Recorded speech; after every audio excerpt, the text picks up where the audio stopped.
Hey, this is Megami Tsubasa and I am back after being lost for a couple of months. This video is going to talk about why I was gone.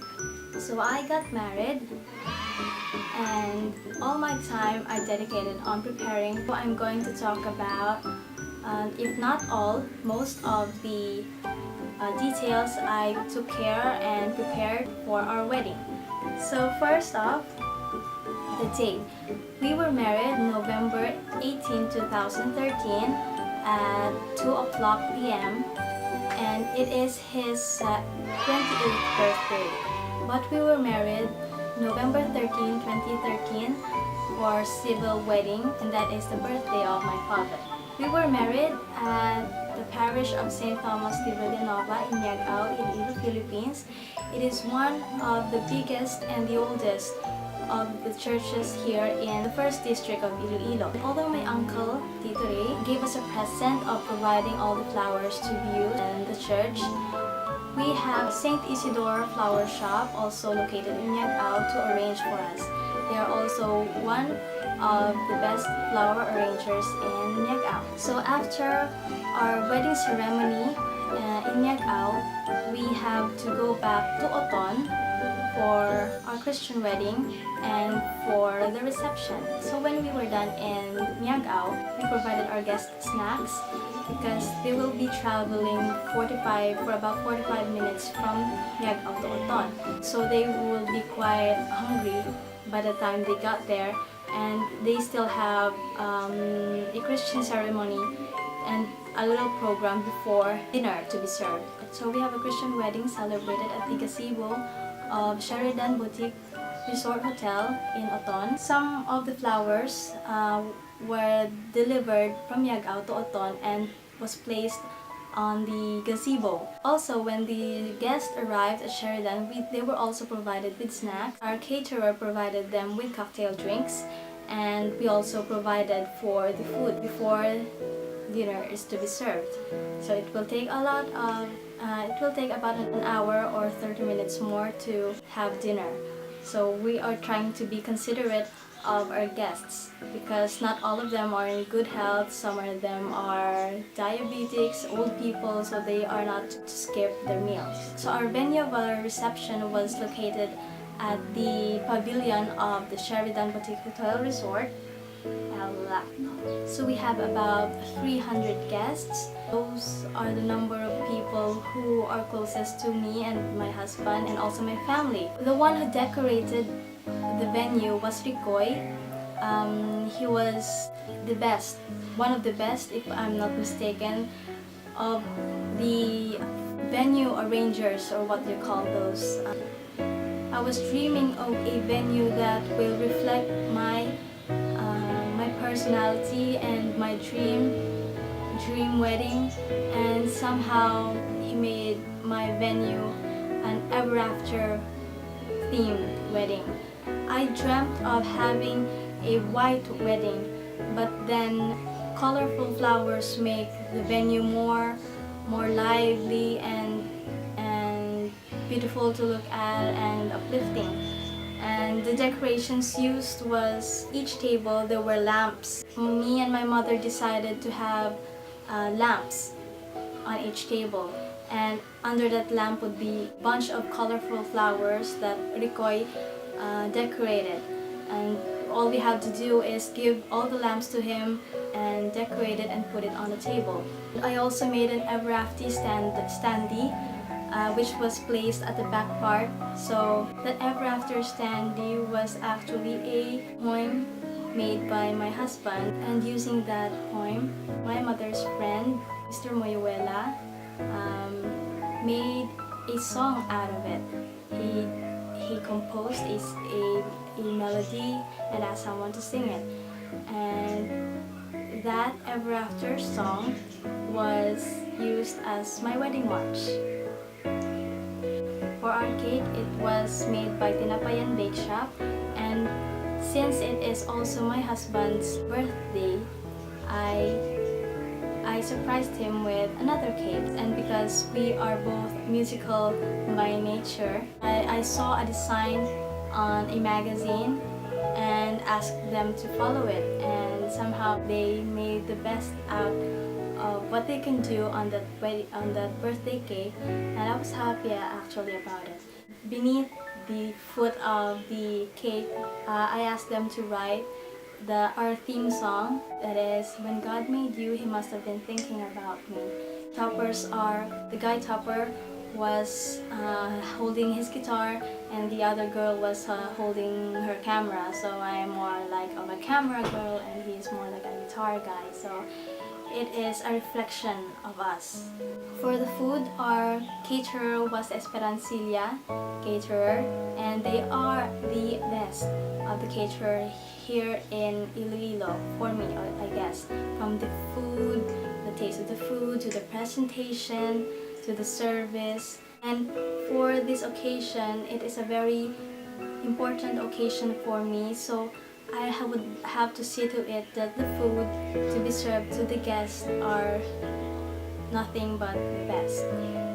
I was the one who made the invitation, all of it, for the 300 guests, with the help of my sister, my 2 housemates, my mother, and even my husband when he arrived.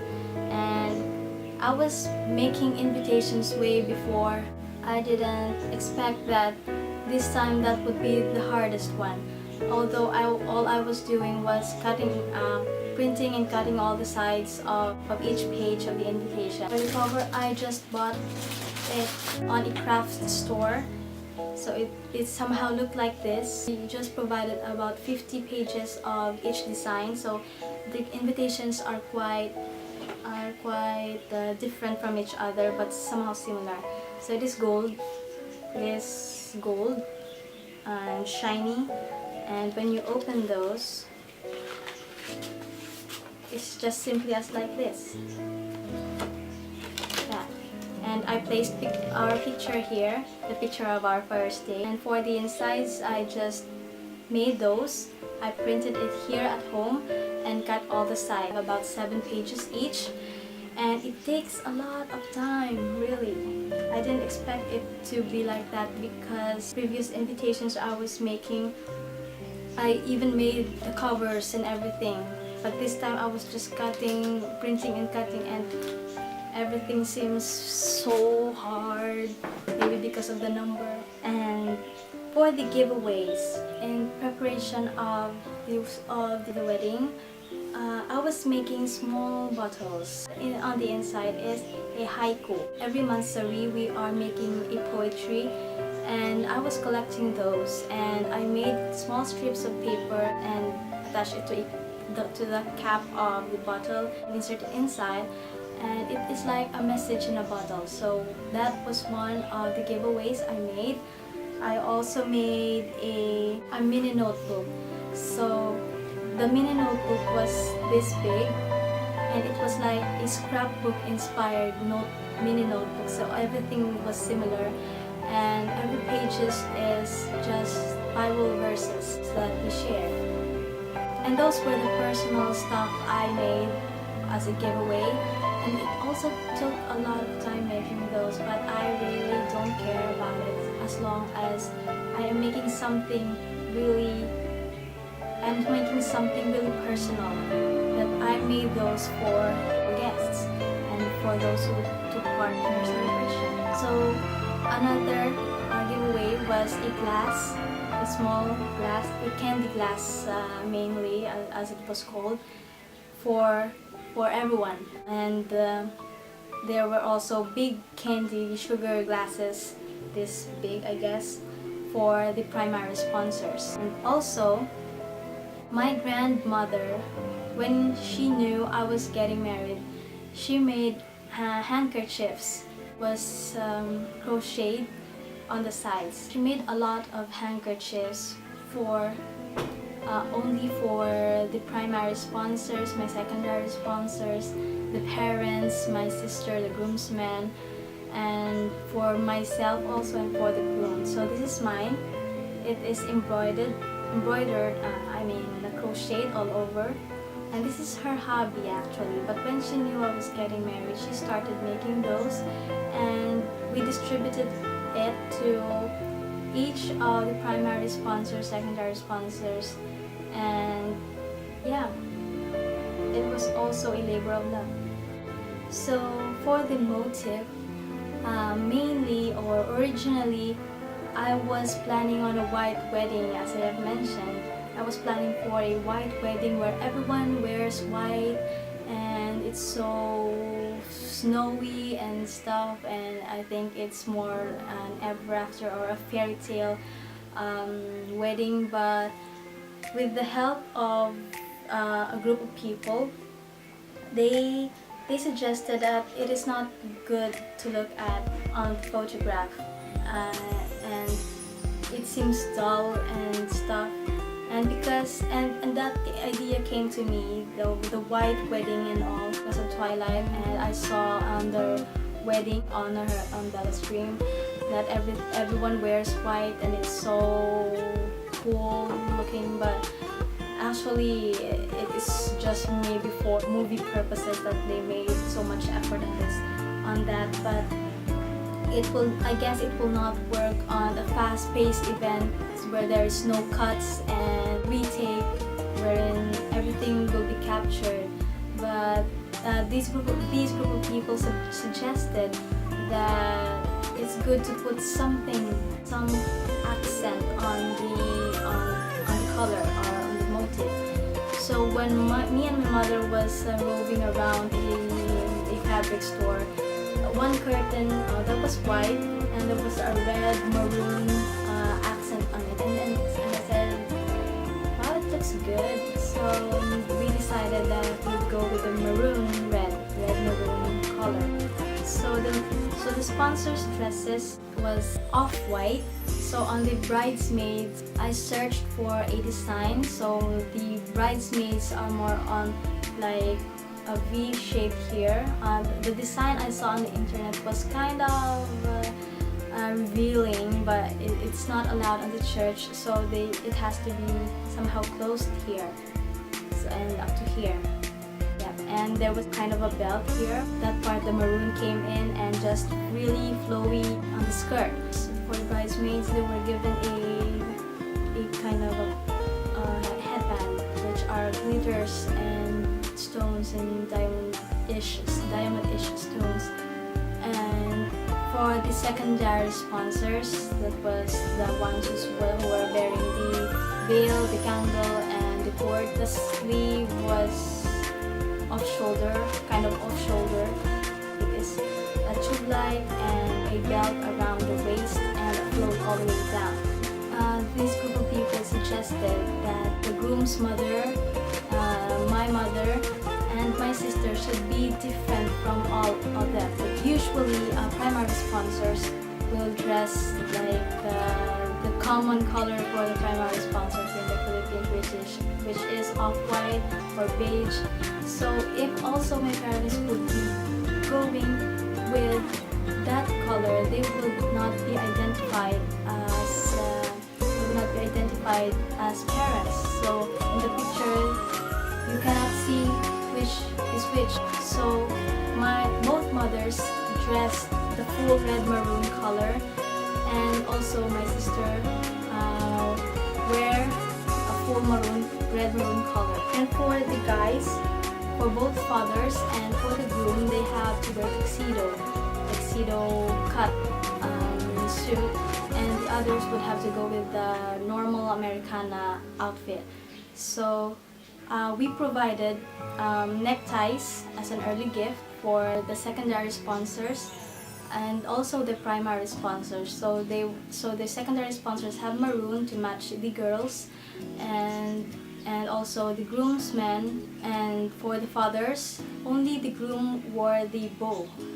For the flower girls' dresses, sorry, my dogs are very noisy. I like them to be little princesses, so I provided them with the small tiara, and my sister also made them a basket. Those were the girls, and my ring bearer, the Bible bearer, and the coin bearer. Although they were really cute guys, and I want them to be small version of those primary sponsors and secondary sponsors.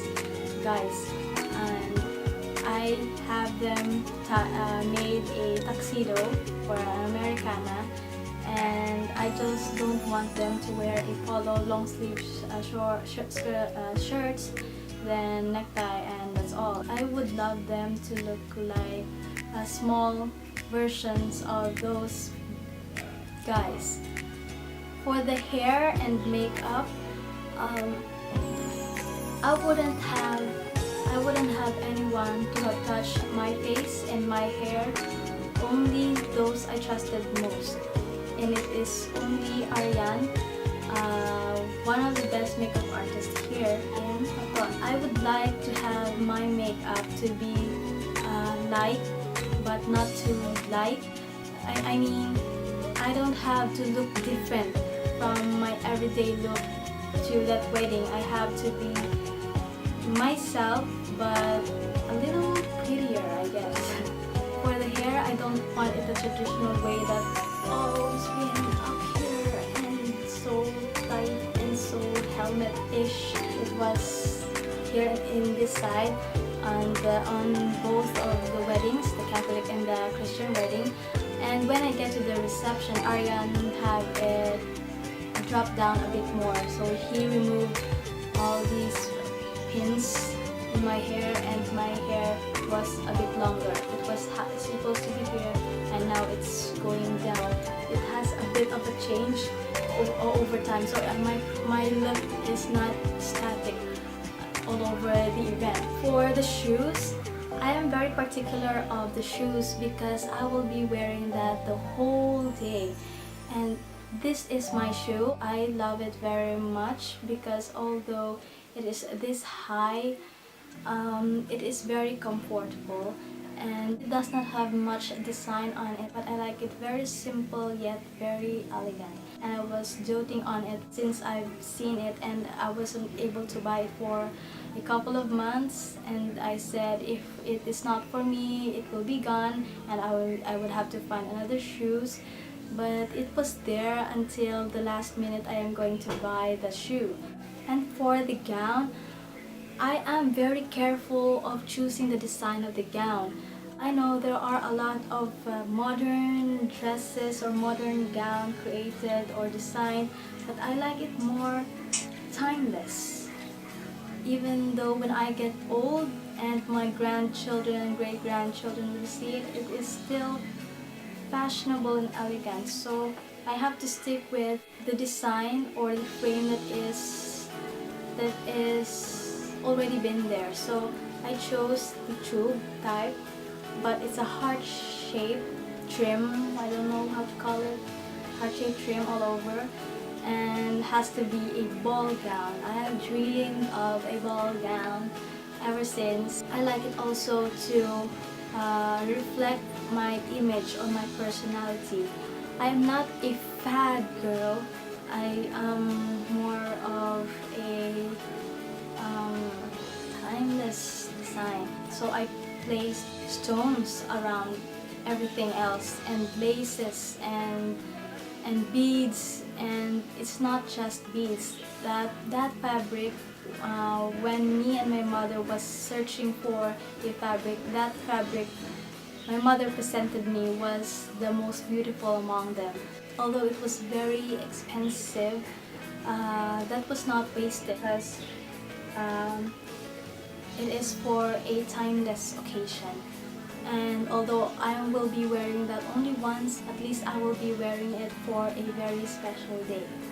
For the music, I would not want anyone else to sing on my wedding except these people. So I would like to thank these set of people who extended their time and effort and practice and anything, I don't know what else. Only the University of San Agustin choir, especially the alumni, I asked them to sing for my wedding, and since my mother was one of them, so it was quite easy to convince them to sing on my wedding. And guess what? They didn't ask for anything else, and I was appreciative of that gesture. and also one of my ninongs. And as a gift, he gave me a present I never expected. He brought with him a string quartet. While some of us were on the gazebo having a Christian wedding, there was no one in the pavilion who was taking charge of the music or anything. And suddenly from the gazebo, I heard a music coming out on the pavilion, and it was the string quartet. And I'm very happy that they extended their effort and their talent for the wedding, even though I did not ask for it. And that adds up to the fairy tale wedding I wanted to be. I totally missed that part, that I should need a live orchestra, or at least a live string quartet to play for the wedding. And I was very thankful for them of that.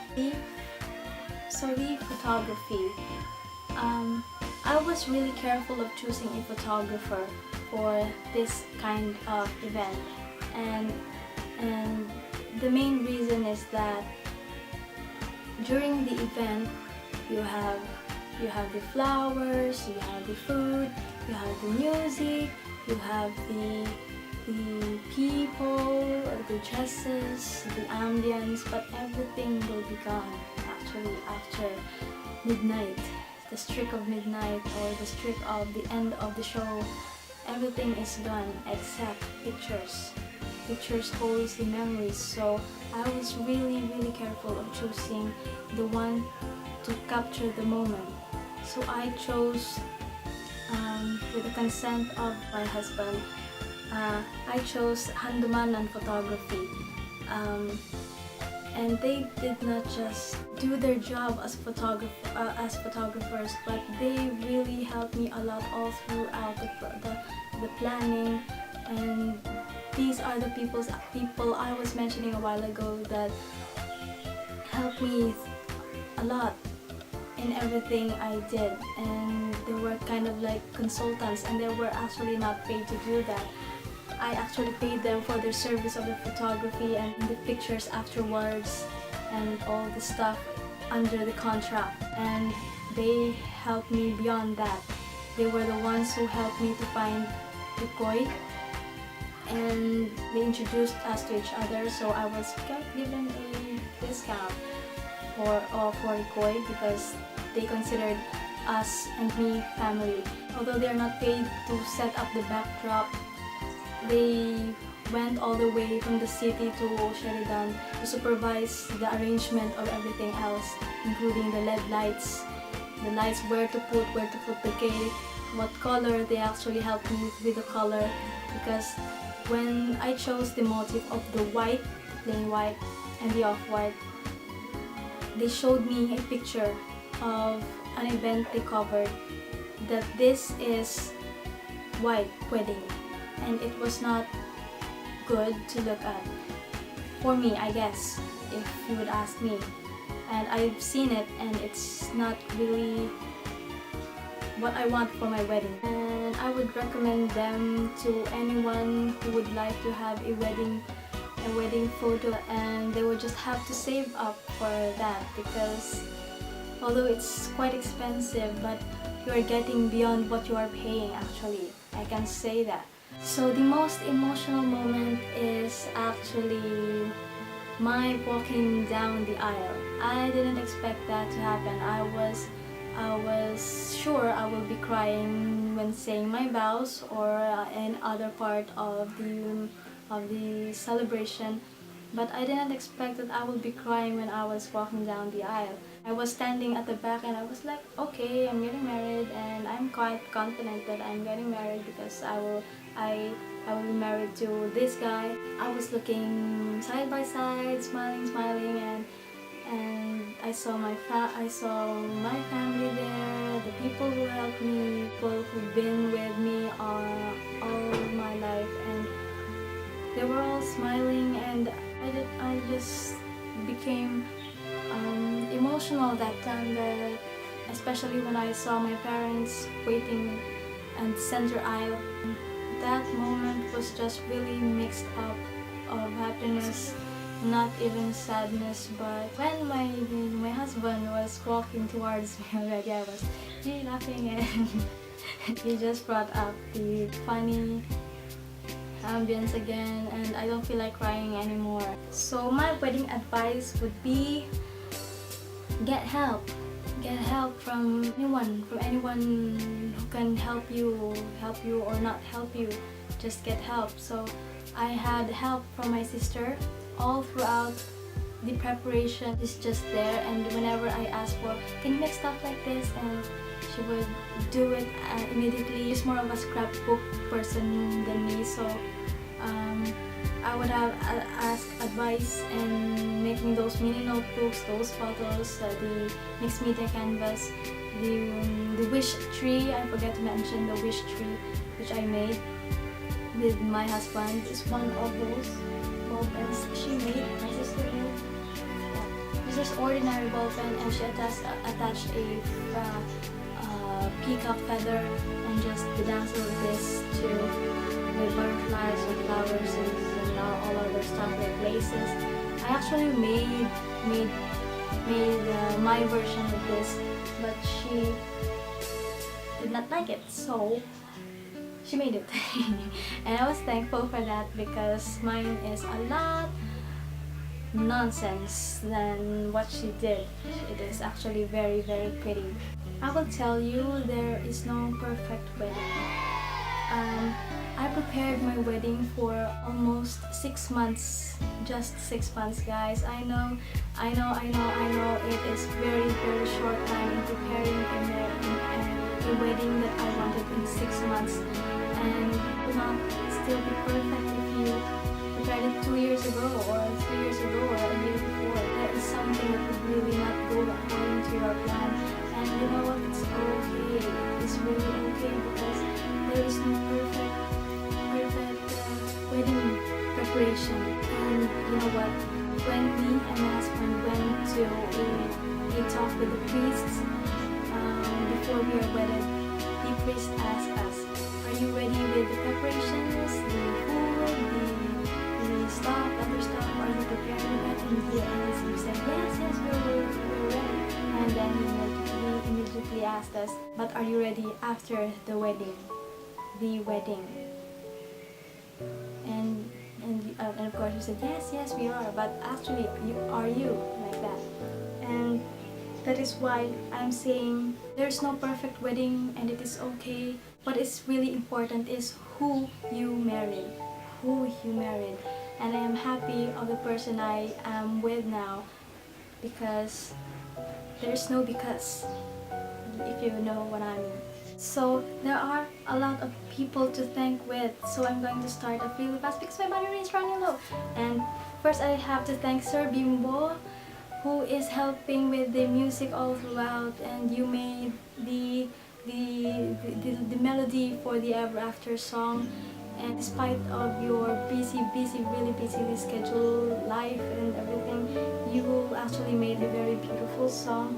And also an instant help from a friend, Acelia, and from my uncle Tito Roger, who I informed just a span of hours before to participate in the wedding, because there are some mishaps happening, and you were there, and you didn't even say no. So I thank you so much. And for my grandma, who prepared the dreadful effort in sewing all those handkerchiefs, and there are a lot of handkerchiefs you prepared for this wedding. I thank you so much. And also for Linay and Inday, who helped in preparation. I know you have work and you have class and in the next morning, but still you are there and prepared for my wedding, and you extended really so much of your time and effort and health in making the success of the wedding. And to Yan Yan, my sister, who is also the maid of honor, although you changed your dress for a couple of times, the design of your dress for a couple of times, yeah, but it's okay, and it's you who will be wearing it. And for making everything, every pieces of shabby chicness that you placed on the wedding, to make the wedding more of my fairy tale adventure.